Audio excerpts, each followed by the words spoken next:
yes, I stick up for Muslim Americans. So, okay, you're going to have to come through me, okay? So if you want to say, oh, the Muslims, they're the bad guys. You know a Muslim. You support a Muslim. Yes, I do. I know Muslims. I support Muslims. They're Americans. They're 100% Americans. And you're going to have to come through me. So, no, you want to fight on it? We'll fight on it, okay? You want to call yourself a liberal? You don't know what a fucking liberal is. You want to call yourself a progressive? You're not remotely progressive. Oh, no, hey, I like gay rights. I like other rights. I'm just not Muslim. So, hey, when you come for the Muslims, I agree with you. Let's make sure that we set them aside and make sure we profile them. We watch them. We go into their mosques. We go into their universities. We go into their college groups. And if we need be, torture them. If need be, do first strikes against them. If need be, according to Sam Harris's book, I'm just hypotheticals. You know, I'm just posing. What if we did a nuclear first strike on them? I mean, after all, they are Muslims. I'm very happy to be talking to you, and I think we will have a good conversation. But I'm not at all happy with how we arrived here together, and I think there's something to be said about that, because viewers coming naively to this video won't understand, you know, the context for this conversation.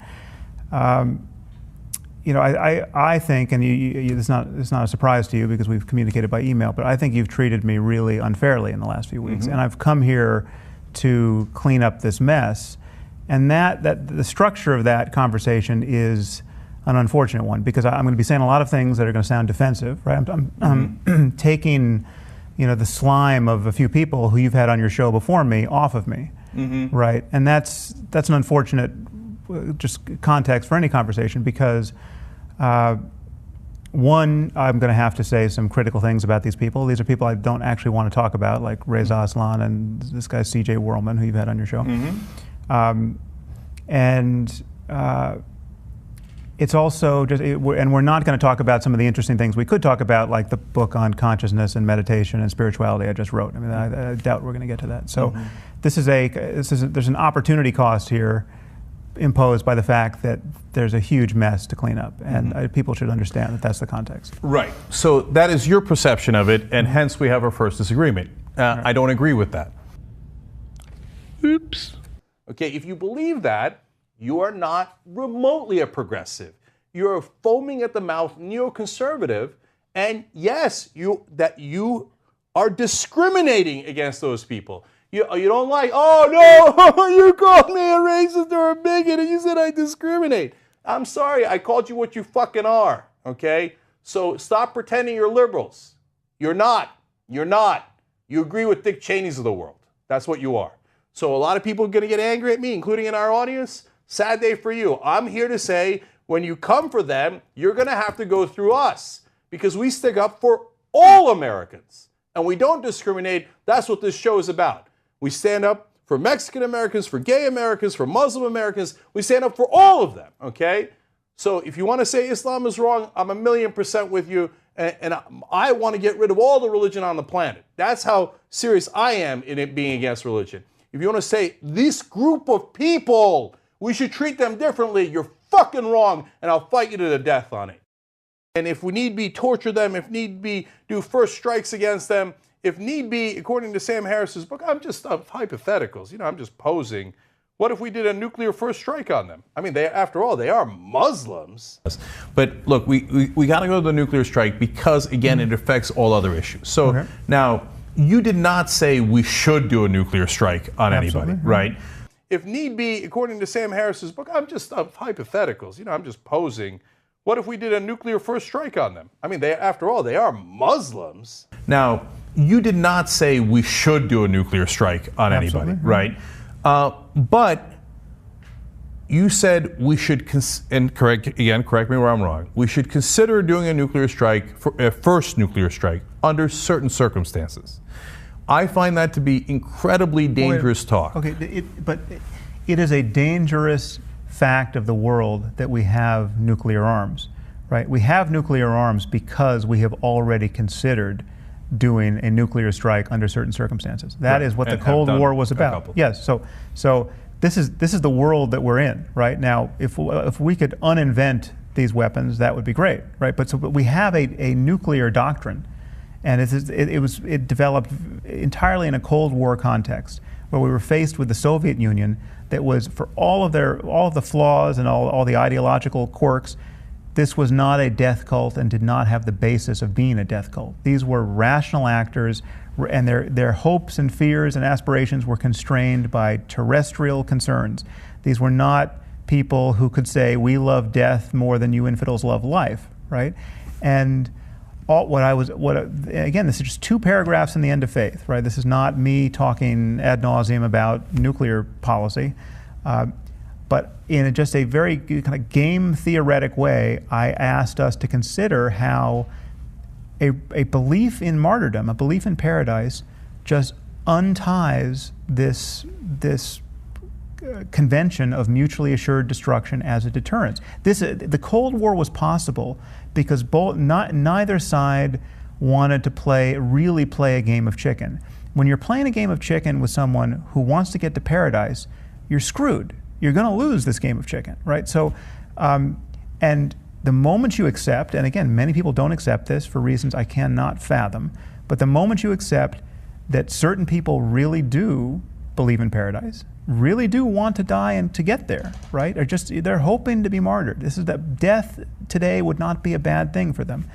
And then you imagine us failing to keep the big bombs and the long-range missiles out of their hands. You imagine a regime that is just like ISIS, but they've got ICBMs. We have to find some way to avoid that. And the Muslim world in particular has to find some way to avoid that. The Pakistanis that already have bombs, right? They don't have the missile technology, but they have the bombs. They're a coup away from delivering these bombs into the hands of the Pakistani Taliban. We have to find some way to avoid that. If need be, according to Sam Harris's book, I'm just hypotheticals. I'm just posing. What if we did a nuclear first strike on them? I mean, after all, they are Muslims. Look, if you believe in a first strike and you think that he's not nuanced enough in that position, we already had that conversation, then maybe you could be as dangerous as Sarah Palin thinks. It's not that I believe in a first strike. I believe that we are meandering into a circumstance where even with the best of intentions, good people could see no alternative but to commit a horrendous crime, as good people have done again and again in the history of war with the technology available. Good people committed horrendous crimes throughout World War II based on a pure perception of self-defense, right? And a logical one given what the enemy was doing to them. The bombing of London gave the British every reason to bomb Dresden, right? So it's not, again, what's so horrible and what we have to grapple with is that bad ideas and bad circumstances and bad incentives can allow for good people to behave like absolute monsters. That's much scarier than the few monsters in the world. It's much scarier than the 1% of psychopaths. To have ideas, to have systems, to have incentives where people who are better than you and me can be committed to atrocities. And so, again, a belief in paradise is one of the scarier memes to have running on the hard drive because Sam, it changes the equation on so many fronts. You agree with Dick Cheney's of the world. That's what you are.